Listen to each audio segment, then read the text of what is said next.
Réflexion de Catherine Aubin.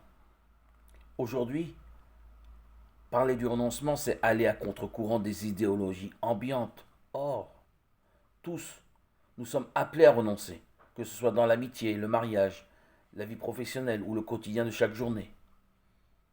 Le renoncement s'impose à nous et lorsqu'il est compris dans sa finalité, il est structurant, car il nous permet de choisir, d'avancer, de ne pas rester dans la confusion.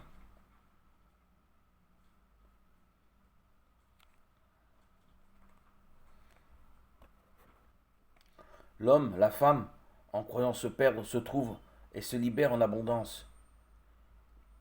Elle quitte les terres connues de ses projets, de ses ambitions et illusions, et va vers des espaces nouveaux, certes dérangeantes, voire déstabilisants ou insécurisants, mais en fin de compte, il ou elle laisse la main, c'est-à-dire elle devient le prolongement de celui qui est sa fécondité, sa vie et son accomplissement.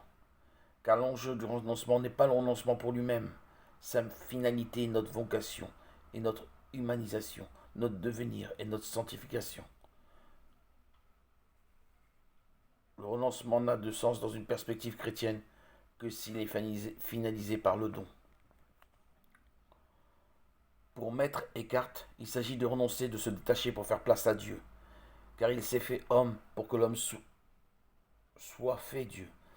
Il explique qu'il faut donc laisser ce qui est de nous et nous tourner tout entier vers ce qui est de Dieu. Il ne s'agit pas d'être parfait, mais d'être lucide, de faire la distinction entre ce qui est de Dieu et ce qui est du moi. C'est l'invitation à vivre un désencombrement qui permet d'être libre pour Dieu et prêt à répondre au souffle de l'esprit.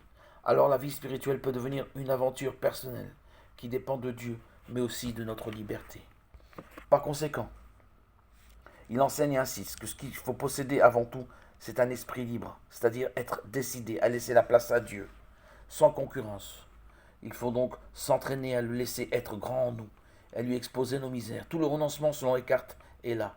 C'est dans un cœur à cœur au-delà des perceptions intellectuelles, des sentiments et des désirs, qu'il est possible d'appartenir mystérieusement à Dieu. Pour cela, il faut un entraînement et donc prendre des solides et bonnes habitudes.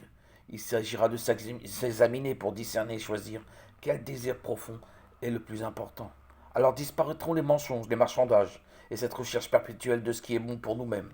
Il nous faut laisser les raisonnements et les projets. Car Dieu ne regarde pas les œuvres en soi, mais uniquement ce qu'il y a d'amour. Et que personne ne prenne peur, explique-t-il, car il n'y a rien de plus joyeux pour l'âme qui possède la grâce de Dieu que de laisser toute chose.